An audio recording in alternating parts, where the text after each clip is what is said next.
Hi, Chris McClune here with Fire Apparatus and Emergency Equipment. Welcome to this episode of our podcast. We are sort of on location today. I am here with Buddy Hayes and Matt Faden. They are both with Turtle Fire Systems. Buddy is the founder of Turtle Fire Systems and the inventor of the Turtle low-profile nozzle. And Matt is a partner with the company also, and I'm going to let them get to this in just a second. Both of them are with the Jersey City Fire Department here in New Jersey. So, gentlemen, thank you very much for joining me today. We are going to be, before I let them talk, we are going to be talking about EV fires today. We're also going to be talking about the Turtle low-profile nozzle. So we're going to be talking a little bit about, kind of how we came up with this to begin with, or how they came up with this to begin with. Sorry, not we. How they came up with it to begin with. But before we get into that, we do need to talk a bit about EV fires and the challenges that they do present. So I'm sorry, guys.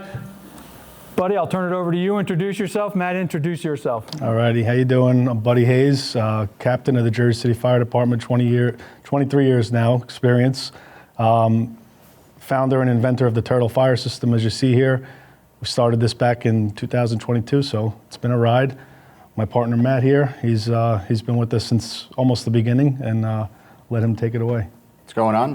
Matt Faden, Jersey City firefighter, not a captain. Only here for 10 years, but joined Buddy and the team to kind of head up sales and kind of get the business up and running and scaling it. And here we are in 2026, 4 years later. A lot has gone on in those 4 years. When we talk about, it was almost like an explosion of. That's a bad term for what we're going to talk about, but it was almost an explosion of EVs coming on the scene. But whether it's Teslas, whether it's other more proprietary, we had the Ford pickup trucks. Those were very popular there for a while. So there were an awful lot of these, and we really, in fact, it's kind of funny. My kids and I used to have a little bit of a contest. We were counting the Teslas as they came by and on our long trips. Back then there weren't as many, so you really had to keep your eyes open, and they would always win because I was driving, so it would have been pretty bad. Yeah, exactly. And then we drive by a dealership, and it was whoever found the dealership. It was like, okay, we won. Anyways, I'm sorry, but there really was. It was kind of for a while there. We know about them. We know they're coming, and then boom, they really arrived on the scene. So having said all that, talk about how EV. Buddy, I'll start with you. Talk about how EV fires have become. One of the biggest challenges for fire departments right now when it comes to what we do. Yeah, so one of the biggest issues with EVs as in comparison to ICE vehicles, internal combustion engine vehicles, is the amount of water needed to mitigate. Properly directed water, I think, is going to result in better results there. We have 500 gallons of water on a rig in our department. I know some are 750, some are more in different areas. But 500 gallons typically used to handle a regular car fire. Now it doesn't. Now we had to change our tactics pulling up on scene, and we automatically, for a car fire now, we're sending a second engine to make sure we have enough water to situate. So their primary goal is for supply. So pulling up to one of these, one of the challenges is identifying if it is an EV. So if we're trying to, when we teach the class, we teach identification technique with a grill missing on the car, or the presence of mufflers, or the badging is in blue and green. So these are like some identifiers that'll help us to dictate whether or not we're dealing with an EV. Talk about that pre-incident training. These are. For years it was just a simple. The auto line comes off. You position yourself so the bumper doesn't come flying off and taking your knees out, and then you go to town. Matt, tell me a little bit about the importance of pre-incident training, especially with EV fires. Well, I think that's one of the challenges you brought up before, is what we're facing today is not just the battery itself, it's the training that everyone typically, and everyone we've talked to throughout the country and people that we both know, is the idea was always, it's just a car fire. And yeah, it's a car fire, but now it has a battery, right? So there's another fuel source that's coming out of it. We like to say the fire tetrahedron in training, like you can't get rid of the fuel source because that's your cells. The oxygen, another part of it, it creates its own. right? So the only other thing we can handle is BTU. How do you handle that? More GPM, which is copious amounts of water, right? Getting people to understand that, like Buddy said before, identification. There are apps out there. The EV Fire Rescue app is one of them. I think it's a great resource. I wish more departments would pay for their departments to have them. I don't think it's a big expense, but again, that thing is something identifying. We had it in an incident here when we first made the turtle. We had a Tesla into a Porsche. Did not go in thermal runaway, but the chief on scene basically, since we were dealing with this, was like, hey, what do you guys do? And I was like, Chief, is it okay if I take my cell phone to go into this EV rescue app? Found out where the high voltage was, where we were allowed to cut, where we were able to disconnect the power to then kind of make the situation a little bit better. So that's one thing. Getting people to get out of the complacency that they're always in of that typical car fire. One of the biggest concerns is the gases that come off this car. And in training, everyone's firemen, they want to be salty. They want to, be all suited up and rub their shoulders in. The problem with these, and it just happened recently in Sacramento, I believe. If you inhale this stuff, there may be an issue. So getting guys to understand, changing protocols of having, instead of one engine and maybe a truck, to having two engines, like he was saying, the water supply there. So it's there. You could always send the truck back. Another thing, identification. Another thing, being on air. Most training anybody does in the fire department, whether paid or volunteer, a lot of it, unless it's a burn building, is not done on air. Extrication is done with your coat open, kind of, eye protection, gloves, whatever. But trying to get people to understand that there are hazards with the hybrids, the EVs, and regular ICE vehicles, to get everyone in the mindset that when you pull up, act like it's the worst case scenario, and then go from there. It's kind of like a big thing, I think. It's almost like a mix of like a hazmat and a fire on these cars now, which is very different for us. And to stress the importance of PPE and respiratory protection is like, in the case with the Sacramento team, the wind shifted on them. They were following protocol. They were uphill, upwind. They did everything right, but then the wind shifted, and it was like, time to scramble. And that's what we don't want to see happen. And hopefully those guys make a speedy recovery out there. Yeah, because I think I was part of a call to listen to what happened there. They were upwards of anywhere from 175 to 300 feet. So you talk about hazmat, hot zones, cold zones, warm zones. They were probably in a cold zone. At least they thought they were. I would say they were, just from doing this. And then listening to that story of how quickly the wind shifted. And, it's just getting the mindset for the fire departments out there, like the let it burn concept, right? And like all that stuff. Like, that's an option. That's not a solution, and that's not a strategy. I think having strategies and training is going to help fire departments keep people safe, the public safe, and then also the firefighters. So. I wanted to talk about that, what you just mentioned there, the let it burn. You mentioned in the beginning, you came up with this in 2022. It's been 4 years. We've learned a lot in that time. And one of the things that we've learned is, that there are other options than letting it burn. But talk to me a little bit about the times when we just can't. There are just times when we absolutely cannot let it burn.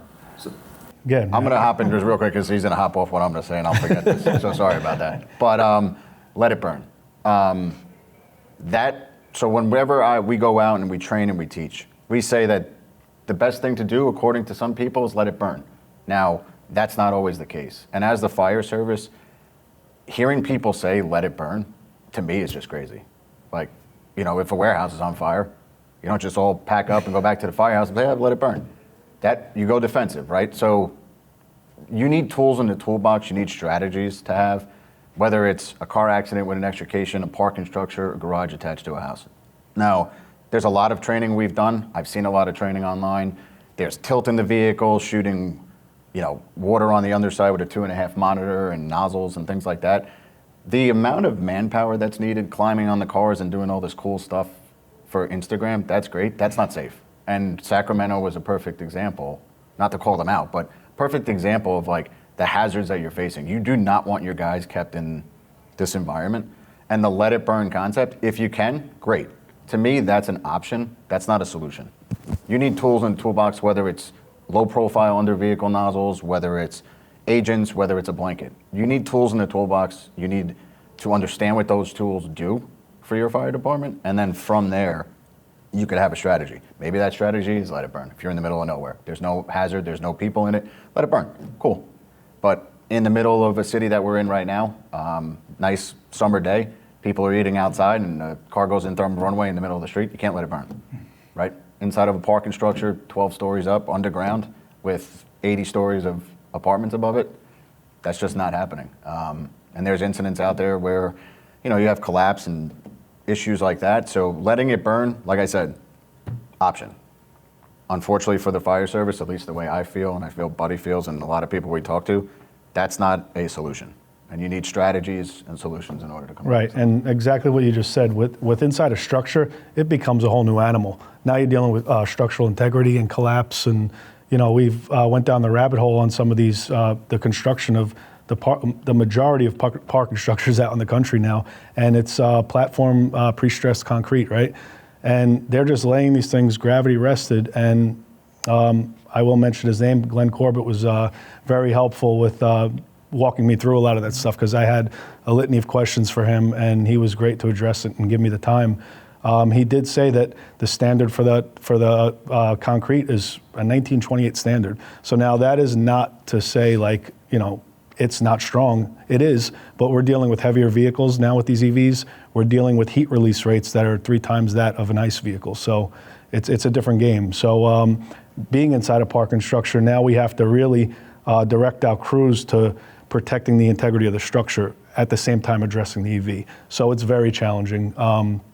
And again, the atmosphere inside that structure is very toxic. So now we're entering here, now we have air consumption issues, where we're like, how long have our members been exposed to this? Because again, it is a hazmat and a fire at the same time, which is kind of crazy. But now we have air monitoring. We have to have a chief present for air monitoring for our guys. They just went in 10 minutes on air. Now, hopefully they're on a search rope, which is part of the training we're doing on my department now. They're on search rope search. That sounds redundant, but they're locating the fire, and now they're trying to allot in their mind, how much time does it take me to get back out of here? And now, how much time did you take doing suppression efforts? So there's a lot that goes into it, and I think a lot of departments are behind in this. Not that it's something new; it's just a new level of concern. Going back to what Matt said, it's not just a car fire. Yeah, the one thing I say, it's not your granddad's car fire. It's really not. Yeah, and back to, sorry to cut you off, but the let it burn concept. It's crazy, like I said before, in the fire service, to me, that's a complacent option. That's complacency. I think having strategies, and again, it's not because we're part of the turtle or came out with a nozzle to try to be gimmicky. That's an option that people could have. That's not a solution, because again, like he mentioned, inside a parking structure, if I have a car accident with a person trapped, if I'm letting it burn, is that what we're here to do? We're here to rescue people, right? We're here to save property. That's what he said before. So the let it burn concept, as great as it may be sometimes, that's not an answer to a problem we have in the fire service. And one thing to piggyback off that, one thing that this whole creation has started for me personally is it led me down a whole path in my career that I never expected. I wrote an SOP. I just never expected to do that in my career. I started doing training for my department, which has been a great thing, because I see how many guys in my department, the newer guys, that are looking for guidance on something like this, and it just wasn't there. It was just, and that's nobody's fault. It's a new thing, and we're just starting to get we're trying to be very progressive with this and proactive rather than reactive, and learn the hard way. I don't want to. The reactive part is I don't want to make it sound like you were reacting, like you just said, but I mean, the development of this was a reaction to different, and I don't mean it with that connotation. It was reacting to specific incidents that you had encountered within the city, and so I want to start turning to the turtle now, and just talk a little bit about some of the research, some of the resources you used when you first started to develop this, because this is kind of an evolution of the different tactics that we all tried with the, I shouldn't say we all tried, but anybody who's encountered these, there have been any number of different ways that we've tried to put them out. And this is an evolution of some of those tactics. So talk a little bit about, I guess, some of those experiences that you and the department had that led to this, and some of the resources you used in developing this. Yeah, so back in 2022, we had our first EV fire. I was coming on shift that morning, so I heard the radio transmissions, and it sounded like a real pain, and they couldn't get a handle on it. I think they had 4 hand lines on it, and it was in 2022. This was a very brand new challenge, and these guys were doing what they knew they could do. They did their best, and they even tried foam. And my deputy that responded to it said that the only thing the foam helped with was actually pulling the car out of the building. It helped it slide out of the building. It didn't really knock this down much or add an extra cooling effect. It didn't, from what they took from that one. Now, there's many variables in EV fires, and to say one thing's going to work every time is it's not the way to go. But yeah, so when I started with this, I went back to my firehouse, and I was like, what am I going to do if I pull up with my crew and we have an EV? And I didn't have a good answer.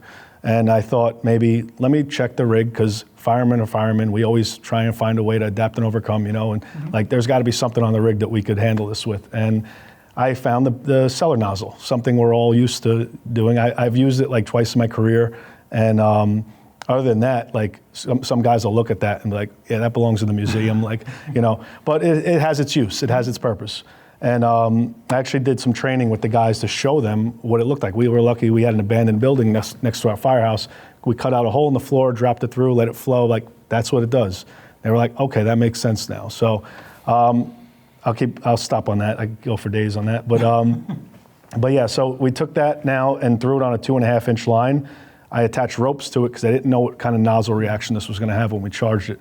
And we had ropes going in both directions to hold it down, and then we charged it. And sure enough, the thing stayed in place, which I was very surprised. I was like, all right, let go of the ropes now. All right, it's not moving. Like, that's pretty cool. Like, it's not even moving. So then we start dragging it under the car. One of the problems with that was we got to slide a rope bag on the other side of the car and pull it through to deploy that. Because as much as you have a charged 2.5, you have 495 gallons a minute coming out of this nozzle, so you don't have a firm hand line to just push it. It's kind of it kind of flops a little bit when you try and push it. So we had that issue. Then I realized, how much water are we wasting into the ground? Like, our target is a 6x8 sheet of metal. Like, that's our battery, So we're trying to cover this whole battery. I was only hitting a small section of that battery. So which module is impacted in the thermal runaway? We don't know. We're going to be covered in vapor and smoke and stuff. We don't know where to target this thing. So that was another design element that I had to add in. And then I realized the hose. We have 2,500 degrees shooting from underneath this car. The hose is going to be one of the first things to go. So that was another design element we had to address. But I do see around the country that people are still trying this tactic, and that's exactly where I began, was with that 2.5 with the Breslin, and it had its flaws. One thing I will say, the design of the Turtle with the holes was the math of the cellar nozzle. So we were like, my buddy Scott, who was very big on helping me with a lot of design here, and he's very good in hydraulics. So he said, why don't we take already established math at 495 a minute? We'll take every hole size and situate it around this dome structure. And that's where we started. And then we had to tweak as we went. And it was, obviously it's a very odd looking device, but it's that way for a reason, because it's addressing exactly what we need to address. Talk about a little bit, and then we're gonna start showing stuff, because we got the pipe over there that addresses the 2.5. But talk about some of the testing that went into this, because I mean, so it was 2022. You first had the idea for this, but before you can bring it into mass marketing, I guess would be the way to put it. I mean, there's any number of tests you have to do, whether and how do you do it? I mean, it's not like Teslas are falling out of the sky for you to practice on. But I'm looking at this thinking, well, it can't be as easy as just putting a PDOT gauge there, although maybe it is. So what type of testing went into this? Just the metal, making sure that was going to be able to withstand what you're going to put this into. Talk about some of that research that went into this and some of the engineering and the testing that you conducted. Yeah, so some of the metal is just, it is metal, it's carbon steel. Our welds are rated at 17,000 PSI. There's nothing we're gonna pump that's gonna get remotely close to that. The crush test on it was done at 44,000 pounds. So we know we could hold the weight of a vehicle, which was one of our primary concerns in the beginning was, hey, what about when the wheels go and this thing lands on top? Are we out of tool? Is the department out of tool? So we made sure our crush testing was good. And as far as the water flow testing, we just stuck to regular water testing. We do use pitot gauges, and we used flow meters. We purchased some high-end flow meters, and we did all the hydro testing on our own.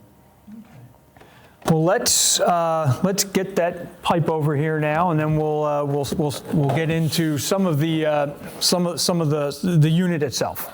All right, well, we brought over another piece of the turtle. This is a pretty critical component of the system. And so what we're talking about here is this, first of all, just in case you notice any kind of nick anywhere on this is an in-service turtle. So this has seen some work. So talk to me about these two pieces. Talk to me about, again, talk a little bit about that trial and error that went into putting all this together and how you came up with how this ultimately became the turtle. Yeah, so like I was referencing to before, every feature on this device serves a purpose. One of the hardest things for me in the beginning was actually water spray. So I call it my Frankenstein model, my first model, that we just welded together and started popping our holes. And everybody looks at it and they're like, oh, it's this piece of metal with holes. No, we actually stressed and calculated over all these holes and how much water we're delivering and where we're delivering it. So our column originally was very V pattern up here. We needed it to be very here. We needed it very wide. So that took a while. When we finally got it, it was just, it was a great day because we were just like, finally, we got this thing to where we got it to flow. The reason being is our clearance is generally around 6 inches for the underside of the vehicle. And we're trying to encompass that whole battery space of 6 by 8 generally. So in order to do that, that pattern had to be very wide. So our goal for the turtle in the beginning was just center mass. And then once we get that thing center mass of the battery, we're gonna be able to cool the whole battery. As we found out later in testing and in real life incidents, that we realized a lot of cylindrical cells inside these battery packs burn downward and they create a hole. With that hole, we're using to our advantage now with this device is we don't necessarily have to put this thing center mass now. Now we could get it to where that fire is beating down, and we put this device right under there, and we're getting forceful water into that battery case. So that was one of them for the holes. As far as the pipe's concerned, well, what I mentioned earlier was with the heat. Right, the heat and the flame coming off this vehicle, we needed some sort of thermal barrier for that hose line. So this serves two purposes: one for the barrier for the heat, and two as a handle to deploy the device. So while we're deploying this device, we're always doing it under the protection of a hand line, so on a cone pattern. But that is the purpose for that. Matt, you want to get into some of the other? Yeah, I'll hop in just to talk about some stuff here. So, like I said, I came on a little later. Buddy, Scott, and a lot of other guys were kind of fundamental in getting that wide pattern he was talking about, but I'll kind of go into where we finally ended up 7 versions later. So, like Buddy said, top of the device. You said 7 versions later? 7 versions later. So, top of the device this is a standard size. We do have a mini version that came out at FDIC last year, but this sits at 3.5 inches. Like Buddy said, that's 6-inch clearance typically.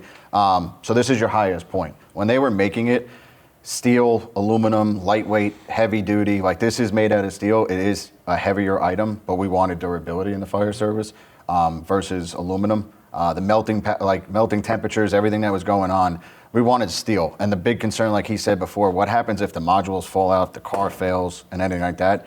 On scene, if you had anything made out of weaker material, it may burn, it may actually, stop, and then guys have to kind of think on their feet and may not have another option besides shooting water at the ground.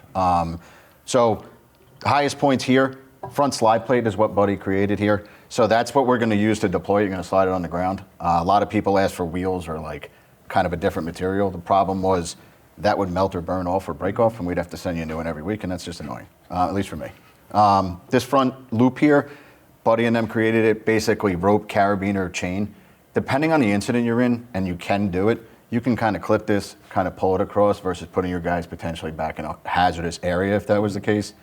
You have your handles here, obviously to carry it, or if a pike pole, because in the beginning we didn't understand the battery burn through. We found out obviously they burn up, they burn down, they burn up and down. Doesn't matter what the car is, it could be the same model. But this was for a pike pole to readjust it. Obviously with the flow of water that they were able to come up with, that's not the case anymore. And like he said before, if you do see that burn, we're down. You could push it under here. The hole sizes are very, very key to the entire tool. On the side here, I don't know if you can see it in the camera, it's more of like a coin slot. And that's how he was able to get that pattern out wide, right? So we wanted to cover wheelbase to wheelbase, car, truck, or bus in the beginning. It was just, no matter what we had an answer to it with copious amounts of water. On the top here, he left the solid circles. Reasoning for that, like he mentioned before, forceful water. So one key thing that we've at least seen, at least in real testing and real live incidents, forceful water versus misting. Personally, misting works inside of a container, inside of a room. It allows to absorb BTU. This thing has heat pushing down, out, around, potential horizontal fire spread, impingement on concrete, inside of a home. We want forceful water, and that's the same thing in the fire service. Like typical hand lines, your 1 3/4, 1.5 inch hand line. If that doesn't work, what are you jumping to? 2.5, that doesn't work, you're going defensive ladder pipe, monitors, and so on and so forth, deck guns. That's kind of the same concept. Wanted forceful water to shoot out here, to smack off that battery pin, create those large droplets, and shoot itself across the pan for cooling, for that indirect cooling that Buddy talked about before. Like he mentioned before with the pipe, it's 58 inches. Why is it 58 inches? We went to Wildwood, which is the Chiefs Conference in New Jersey. I went up to every rig manufacturer, lifted up the top, measured them, and divided it by how much we saw, and got 58. That's why it's 58. But for storage purposes too. And it also gave you, like he said before, that barrier burn through for heat. On the front here, it's a cam and groove system, so these little ears kind of pop out, lock back in. The reason why Buddy had that put on here in the beginning, I kind of questioned it when I first came on, like how come it's just not a typical hand connection?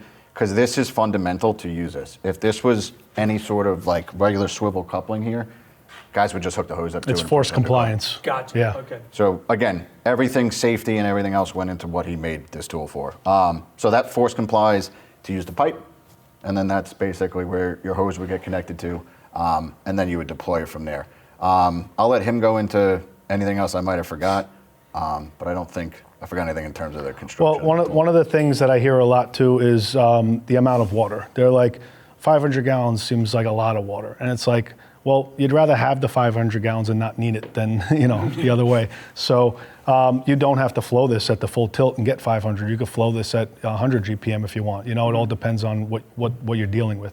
If you're dealing with a regular car, we've found that 150 GPM is probably, if it's positioned in the right spot, is probably good. But now we have a lot of school buses in my district that are electric vehicles.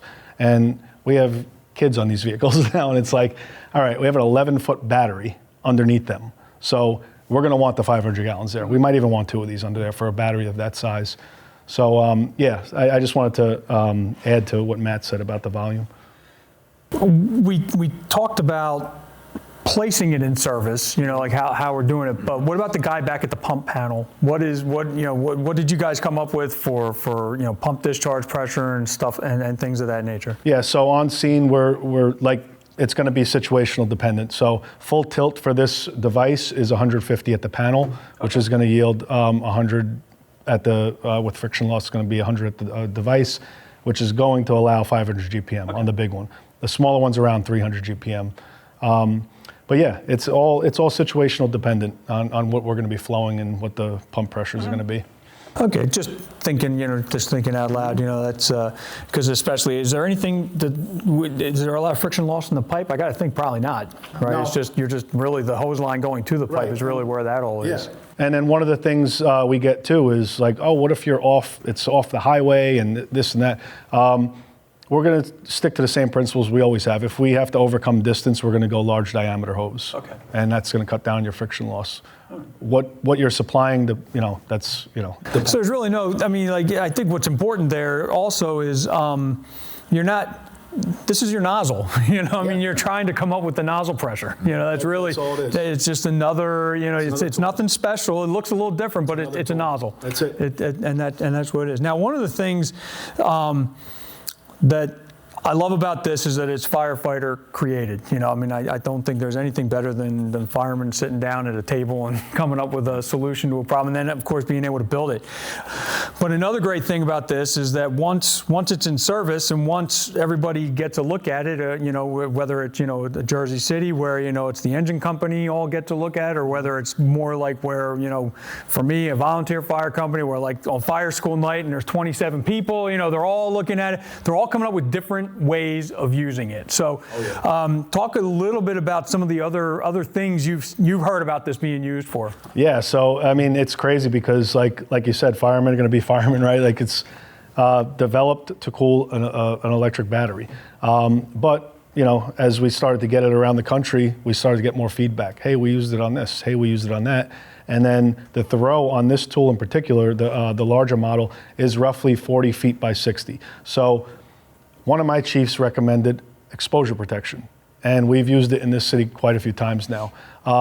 The beauty of that is it's not taking a job from a fireman, but it kind of is. That fireman go do another task. But if you put this in the alley, like one of the situations we had where the service lines were compromised, so we didn't want to keep a guy there. Well, my chief didn't, that's not my call. But so we got this in the alleyway, and that's one less headache for him. We have water flowing, it's not exposing to the Bravo exposure. All right, problem solved there. I don't have firemen in danger. That's great, So that was a big thing, and we've done it. I don't know exactly how many, but I'd say at least 3 or 4 times in my city now, where it's been successful. Yeah, I've heard barn fires, trailer parks, because a lot of incidents, guys getting hurt in a trailer. Yeah, it's a small one-level piece, but a lot of guys say the fire gets caught in that void space underneath. Mm-hmm. Guys are walking in, doing searches, falling through. A lot of guys are like, hey, I'm just going to take an axe, go to the side of it, smack a hole, throw this thing in there, and then I have my water. I know one of the fire departments volunteer up in New England. The guy was like, hey, I'm by myself all day long until it gets, I guess, later in the day. He's like, I get a fire reported. He's like, I'm putting this thing right by the staircase. He's like, that has my means of egress and everything else. I just have to get this thing charged and flowing inside the building. I can go do a search upstairs, and if worst case scenario, I can get out a window, because at that time, hopefully, the cops show up and have a ladder to the building or something like that. So, like I said, he was saying 35, 40 feet in the air. Another thing we were talking about before is like the hazards, right? So entrapment in a car, but a parking structure. I know in Europe, a lot of the parking structures, some of them have failed and actually collapsed. But I know Jacksonville had 50 cars going at the airport. I don't believe it was an EV or any EV was involved in it, but it was still 50 cars. Tampa, when we were just down in Florida, had 10. Don't believe it was an EV. Houston, you could see it online. I met the chief on scene for that. That was one car at first inside of a structure. It looks like Armageddon on the YouTube video. But again, this tool, yes, designed to cool the underside of an indirect cooling of the battery, but it doesn't have to get under the car. You could use this if you get into a parking structure, say you have the horizontal fire spread. Throw this thing in there, start cooling the structure, stop the horizontal fire spread, get all the guys situated with, okay, well, how are we going to attack this thing? What stairwell, how many guys do we have? Go and do it. And then, like I said, all you have to do is shut this down and push the pipe, and you can keep redirecting it and get back to the source. So one of the things I missed earlier, I'll jump back on it, was one of the original ideas with this concept was is firefighter safety. Like if I'm pulling up on scene and I have to worry about a 2,500 degree blowtorch coming out of a vehicle, like I probably don't want my guys operating next to it, So that, and then the toxicity of the vapor again. keeping the guys out of that as much as possible. So having an unmanned tool under the vehicle doing that is probably an incident commander's dream. It's like, all right, I don't have to put these guys at risk here. Let's get it under, let it do its thing, and retreat and protect the exposures and do what we have to do. So I thought that was a little something I missed before I wanted to add. This is just a goofy question. I know you're probably going to want to smack me in the head for it, but is it ever possible, would you ever want or need to add a second pipe to the system, because of exposure problems for the personnel? People have asked that, and one of the things we have found success with is just grabbing a pike pole from the end of the pipe and just pushing it. Okay. That's one way. But honestly, it's just how we approach any other fire. We're going to use water to approach, right? We're going to set up a cone, and we're going to push it back until they got, have you ever seen those videos with the propane where the guys approach to shut the cylinder? It still amazes me to this day, and I've seen that video I don't know how many times.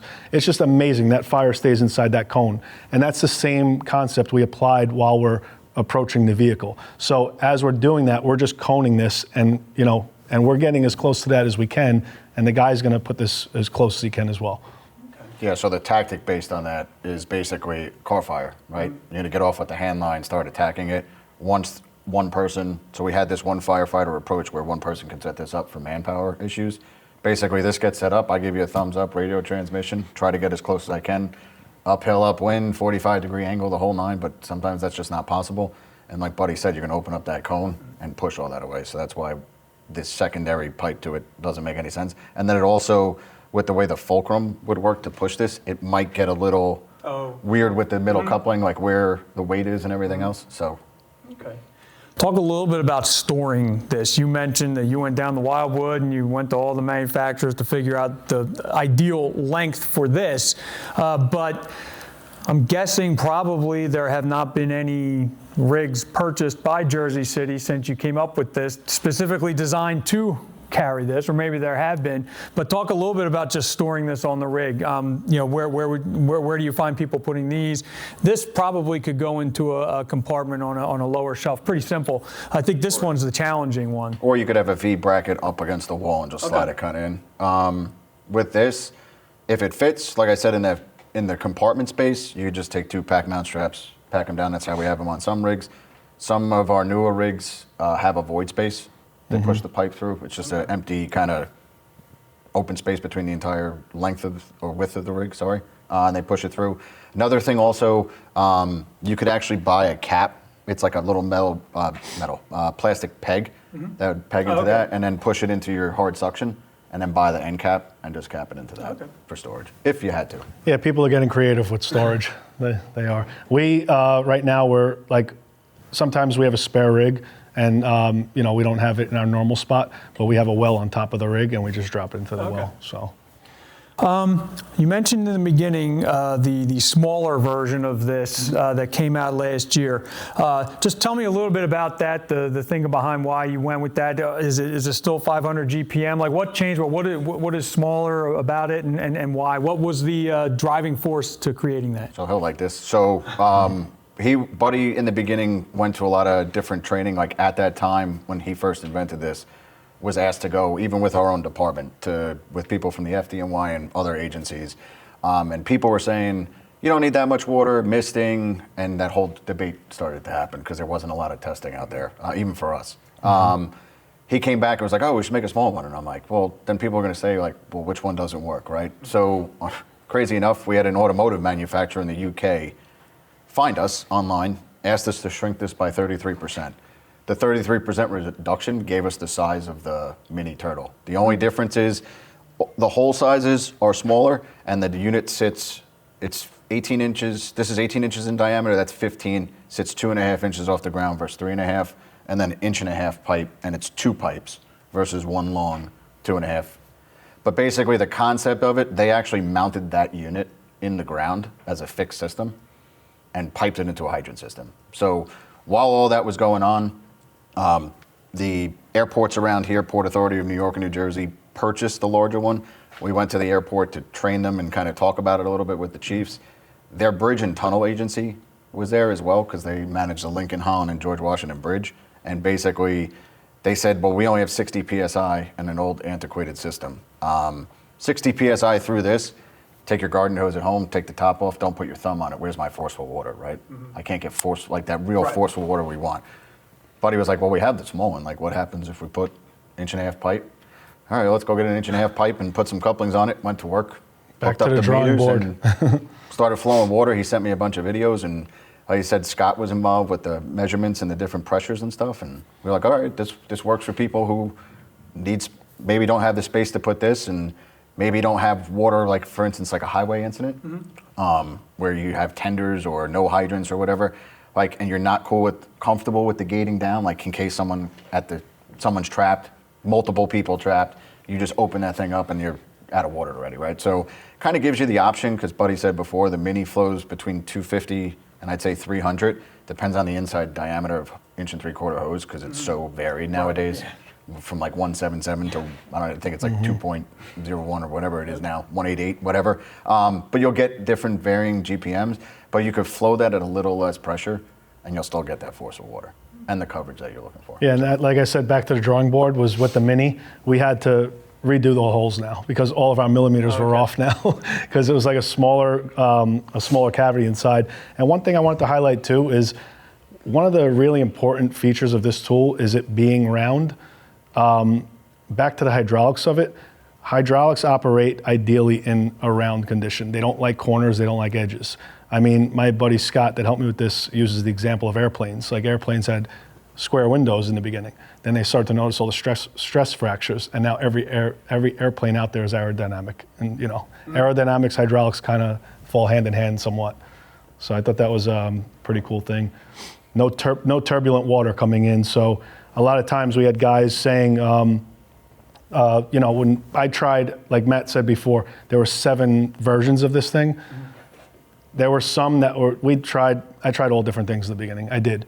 And the law of diminishing returns was prevalent in most cases when it wasn't round. So once I hit the round one, I was like, all right, well, this thing is putting out whatever I put into it.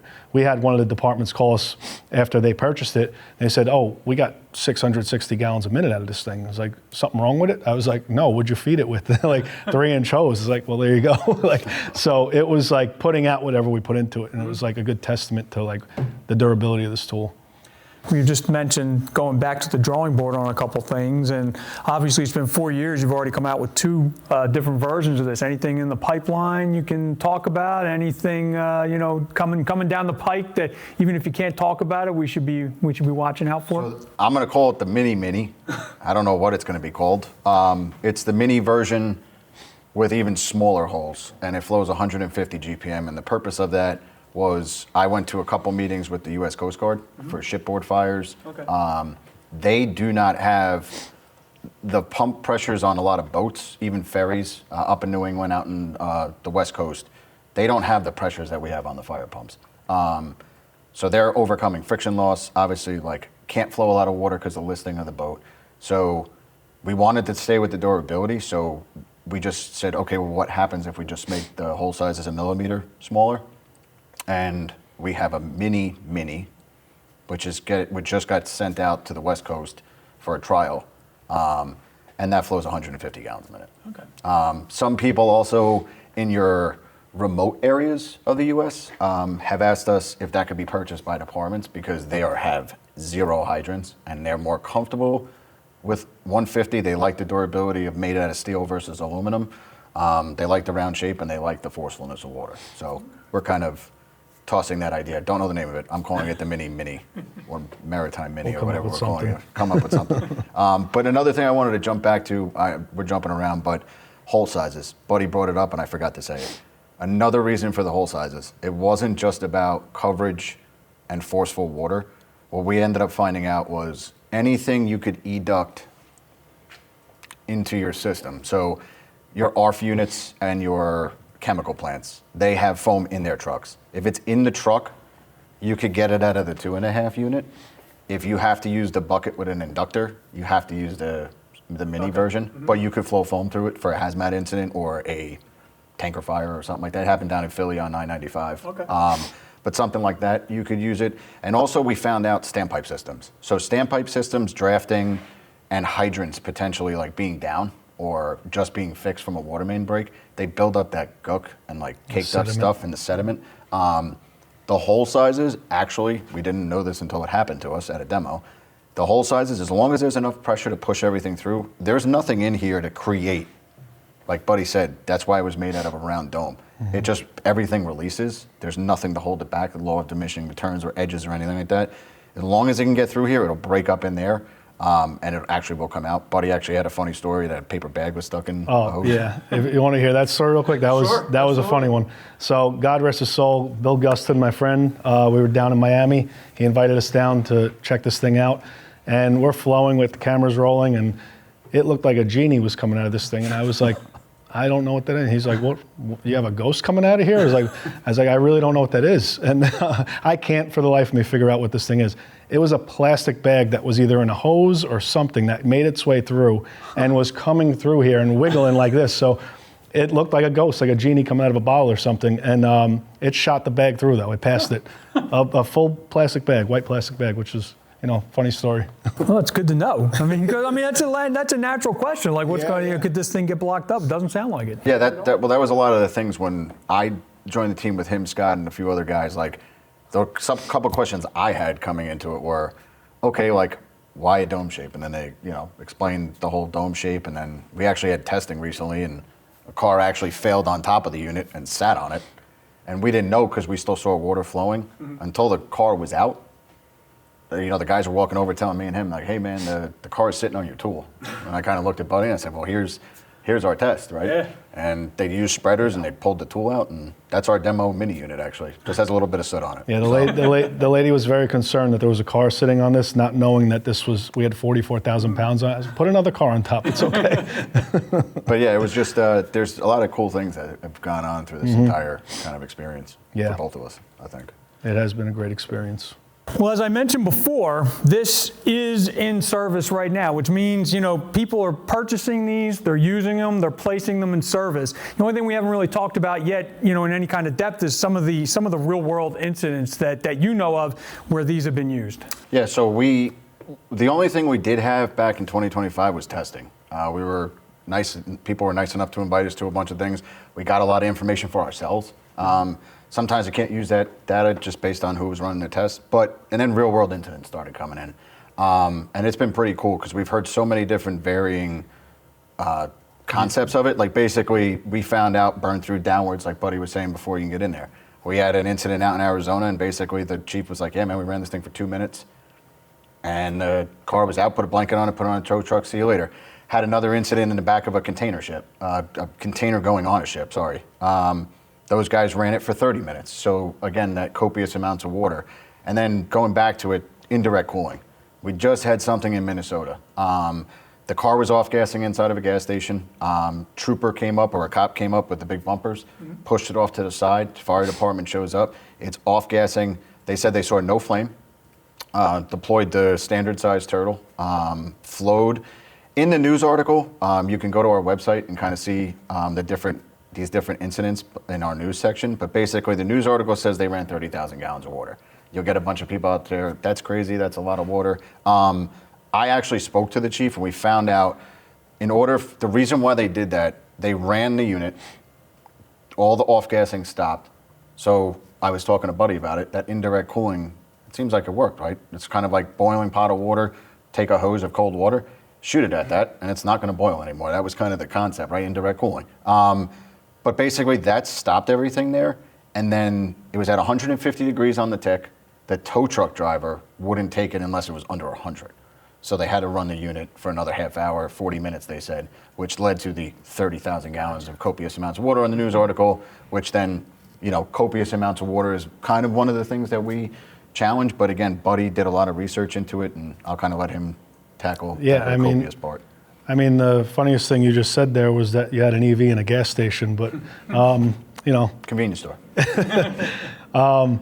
So when I started this whole thing, we had to figure out what our drive was going to be, what our purpose was going to be with this tool. And every ERG from every car manufacturer recommends copious water to the underside.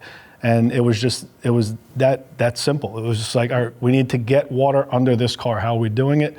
By making a flat, low profile device that gets under there and hits the whole battery pack. So I was lucky enough to make friends with one of the authors of one of the ERGs from a major EV manufacturer. And he says till this day that is the best practice. It keeps firefighters safe, it keeps us out of the vapor, and we're cooling. We're actually cooling.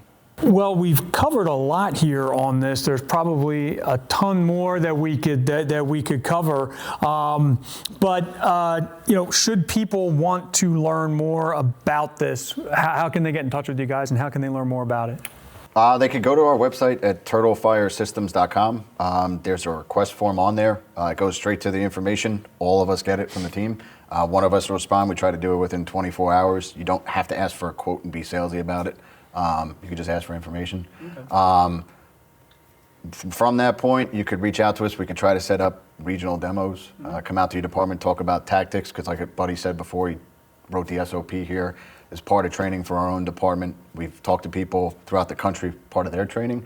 Or you can come to FDIC and see us at our booth. So we'll be at the outdoor flow zone, and we'll also have an inside booth inside Lucas Oil Stadium.